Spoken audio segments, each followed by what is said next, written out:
et bienvenue à cette nouvelle édition de votre magazine santé.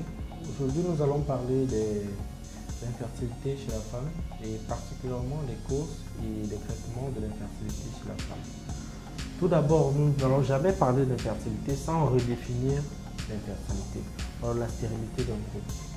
La stérilité est une incapacité pour un couple n'utilisant aucun moyen de contraception, ayant des rapports sexuels irréguliers, de concevoir au bout de 2 ans. Donc, avant 2 ans, on ne peut pas parler d'infertilité simplement parce que le taux de conception au cours d'un rapport sexuel, même pour un couple fécond, est d'environ 25%, comme nous l'avons dit dans notre précédente émission. Dès lors qu'un couple est stérile, les causes peuvent venir de l'homme, tout comme elles peuvent venir de la femme. Si le spermogramme revient normal chez l'homme, il est donc question de rechercher l'infertilité chez la femme. Ou alors, quelles sont les causes de l'infertilité chez la femme? Nous tombons directement dans le sujet principal. Principalement, de façon globale, nous avons des troubles hormonaux qui peuvent entraîner des modifications au niveau de l'ovulation de la femme. Mais nous avons également des pathologies tubo-périnéales qui peuvent également entraîner des modifications au niveau des trompes de la femme, au niveau utérin, et empêcher la conception. Qu'est-ce qui peut occasionner ces modifications tubo-périnéales? Il s'agit principalement des IST, des maladies sexuellement transmissibles qui peuvent se développer de façon insidieuse. Principalement, on retrouve des germes tels que le chlamydia ou le mycoplasme qui, chez des femmes qui ont eu des rapports sexuels assez tôt, elles peuvent secondairement entraîner une infection qui, arrivant au niveau des trompes, va entraîner la création des adhérences qui vont empêcher, ou alors qui vont, pour dire en termes simples, boucher les trompes et empêcher la conception par la femme. Maintenant, en dehors de ces causes-là, il y a d'autres causes telles que le style de vie, forcément le tabagisme, l'obésité, la consommation aiguë d'alcool et parfois même le café, ou alors une condition psychologique très stressante peut empêcher la conception chez la femme.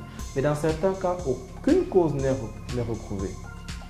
Pour revenir au niveau de la stérilité, chez la femme, nous avons la stérilité primaire et la stérilité secondaire. La stérilité primaire consiste principalement chez une femme qui n'a jamais conçu. Par contre, la stérilité secondaire se développe chez une femme qui a déjà eu à concevoir et qui secondairement ne parvient plus à concevoir. Vous conviendrez avec moi que forcément, les causes que nous avons citées plus haut, certaines causes comme les causes hormonales vont se retrouver au niveau des causes de stérilité primaire et des causes telles que des modifications tubo-périnéales peuvent se retrouver au niveau des causes de stérilité secondaire. Une femme qui a conçu et qui met un certain temps à concevoir de nouveau peut avoir des difficultés à concevoir.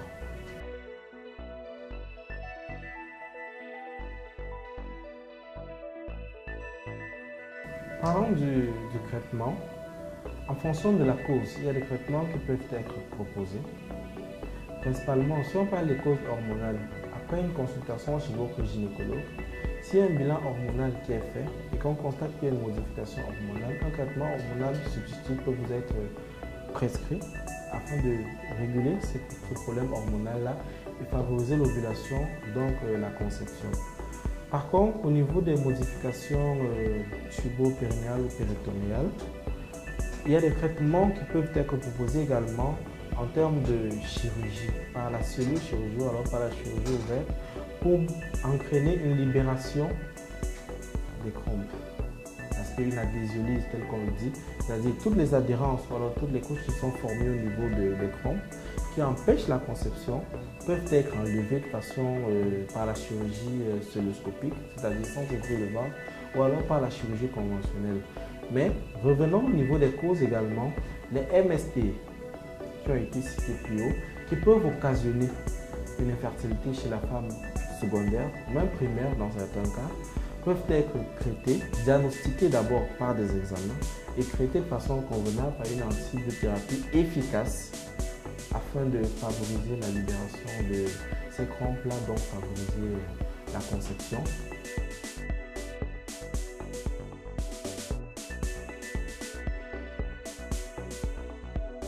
Si nous devions donner un conseil aux couples ou alors aux femmes en général, La première chose serait d'être patiente. Tel que nous l'avons dit, la stérilité ne peut pas se définir avant un délai de 2 ans de tentative, sans aucun moyen de contraception, avec des rapports sexuels permanents. Donc déjà, il faut être patient, il faut être conciliant, et plus vous allez être stressé, moins vous avez de chances de concevoir. Et secondairement, nous avons des causes évitables dans les causes modifiables de la stérilité, telles que les maladies sexuellement transmissibles. Nous recommandons déjà aux femmes d'éviter d'avoir des rapports sexuels non protégés, si possible d'être abstinent ou d'avoir un seul partenaire. Et même lorsque vous avez un partenaire régulier ou alors lorsque vous vous protégez, de façon régulière, il faut faire des bilans de santé qui vous permettront de détecter ces pathologies insidieuses-là qui pourraient être en train d'entraîner une stérilité secondaire en modifiant votre hormones. En dernier lieu, nous avons le style de vie. Le style de vie, on n'oubliera jamais. C'est-à-dire, il faut éviter la consommation d'alcool, éviter la consommation de tabac, manger des fruits et des légumes, pratiquer une activité physique régulière. Tout ceci peut augmenter vos chances de concevoir et limiter l'apparition d'une stérilité.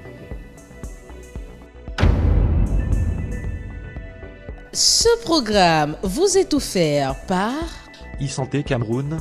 Visitez notre site internet www.isantécameroun.cm. Venez découvrir la médecine de famille et inscrivez-vous en un clic.